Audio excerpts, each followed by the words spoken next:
नमस्कार मित्रों, विष्णु धर्मा चैनल आपका स्वागत करता है और आपके लिए जो पहले अप्सरा, किन्नरी, भूतनी और कई देवियों की देवताओं की साधना बताई हैं, उसी क्रम में आज एक किन्नरी साधना आपको बताते हैं। पहले भी शायद 2 किन्नरियाँ हमने डाली हैं। अलग अलग किन्नरी अलग अलग प्रकार का कार्य करती है और उसकी पूजा साधना भी अलग अलग होती है। विशेष तौर पर जो भी साधना करे, किसी की भी करे, वह गुरु मंत्र लेकर करे। बिना गुरु मंत्र के या तो सिद्ध नहीं होती है, या फिर कोई त्रुटि रह जाने पर या डर लग जाने पर वह साधना अधूरी हो जाती है और साधक बीच में छोड़ देता है। क्योंकि रात्रि में जो करने वाली साधना है, एकांत में शून्य स्थान में व्यक्ति थोड़ा भयभीत होने लगता है। उसका दिमाग जहाँ साधना में लगा रहना चाहिए, वो साधना से हटकर उस तरफ जाने लगता है जो बाहर की आवाज़ें आती हैं, जैसे झींगुर की आवाज़ आना है, या कोई चूहा बोले, या कोई बिल्ली निकल जाए। इस तरह से उसे अनुभव ऐसा लगने लगता है कि शायद वह अप्सरा, यक्षिणी, किन्नरी आ गई। इस तरह वह सशंकित हो जाता है और साधना में कुछ उल्टा सीधा मंत्र पढ़ने लगता है, या बीच बीच में मंत्र ब्रेक हो जाता है। तब कभी भी साधना आप करेंगे तो गुरु उसको विधिवत बताएगा कि क्या क्या आपके साथ हो सकता है।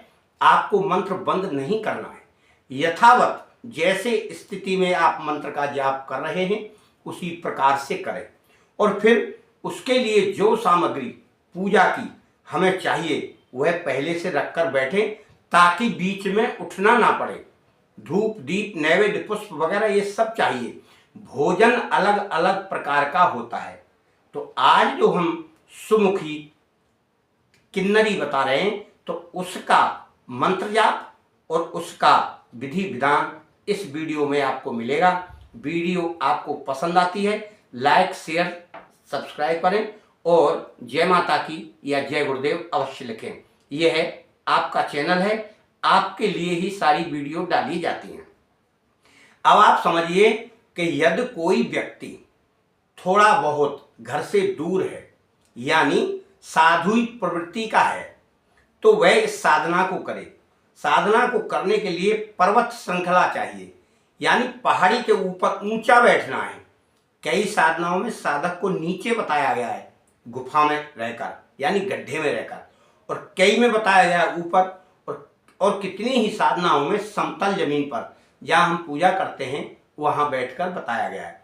परंतु इस साधना में आपको किसी पर्वत चोटी, छोटी हो बड़ी हो, इससे कोई फर्क नहीं पड़ता, पर होना चाहिए पत्थरों की चोटी।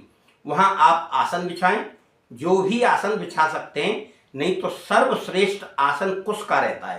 पहले एक कपड़ा बिछाएं, फिर कुश का आसन बिछाएं, फिर उस पर बैठे। उत्तर दिशा की ओर मुंह कर लें।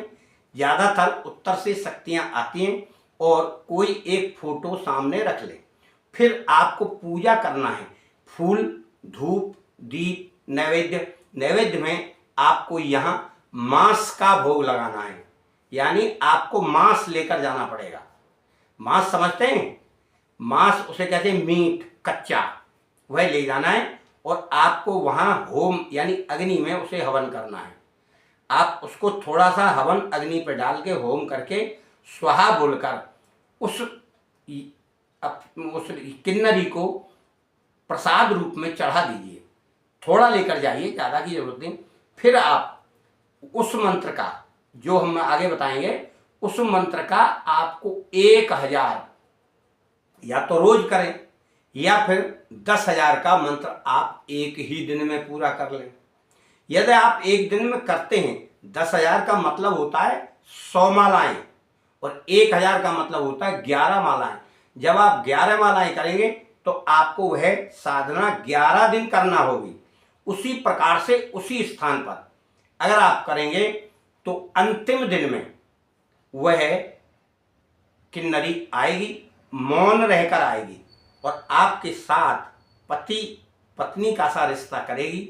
आपका चुम्बन करेगी, आपका आलिंगन करेगी, और वह आपके लिए सब कुछ प्रदान करेगी, खाने पीने की वस्तुएं लाएगी और आपको 8,000 स्वर्ण मुद्राएं देकर जाएगी, यदि वह प्रत्यक्षीकरण होता है तो। यदि यह क्रिया आप करते हैं और एक बार में नहीं होती है तो आपको कम से कम 3 बार करना है। एक बार कर लिया, फिर दोबारा कर लीजिए, कुछ दिन बाद फिर तिबारा कर लीजिए। दिन आप शुभ योग देखें। शुभ योग का मतलब ये होता है कि आप कैलेंडर में देख लें, शुभ योग में किया हुआ कार्य ज्यादा सफल होता है। वैसे आप करना चाहें तो किसी भी बुधवार को कर लीजिए, रविवार को कर लीजिए, परंतु शुभ दिन उस दिन होना चाहिए। अमृत योग, सिद्धि योग या पुष्कर योग हो तो यह साधना जल्दी सफल सिद्ध हो जाती है और इसका मंत्र है यह।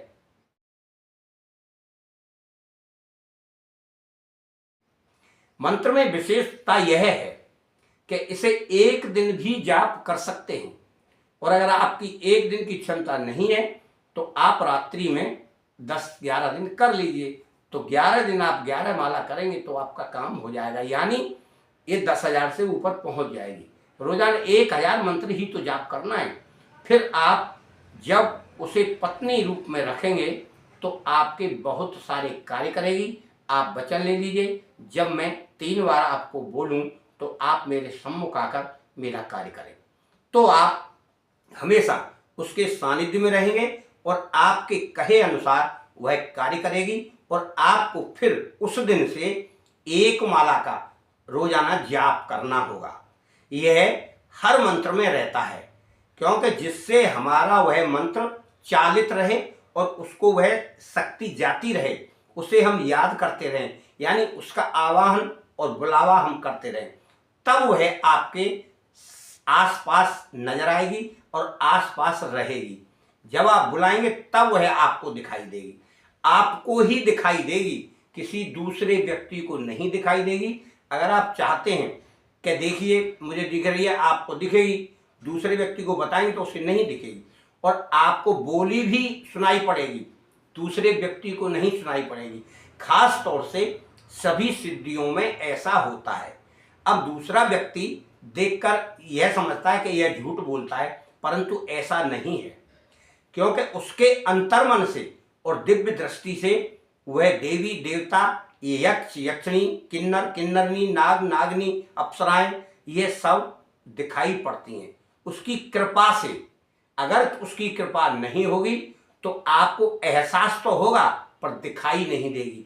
आपको ऐसा एहसास होगा कि शायद मेरे साथ कोई है। मित्रों, हर शक्ति आती है।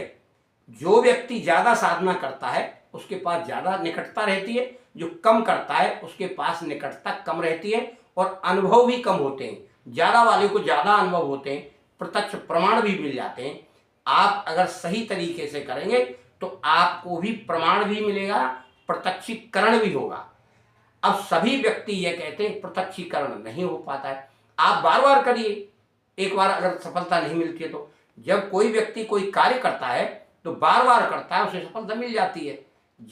इसी प्रकार से आप इनका भी बार बार मंत्रों का उच्चारण करें, बार बार सिद्धियां करें, सफलता मिलेगी। इसी के साथ आपको और आपके घर परिवार के लिए धन्यवाद देता हूं। आपका मंगल हो।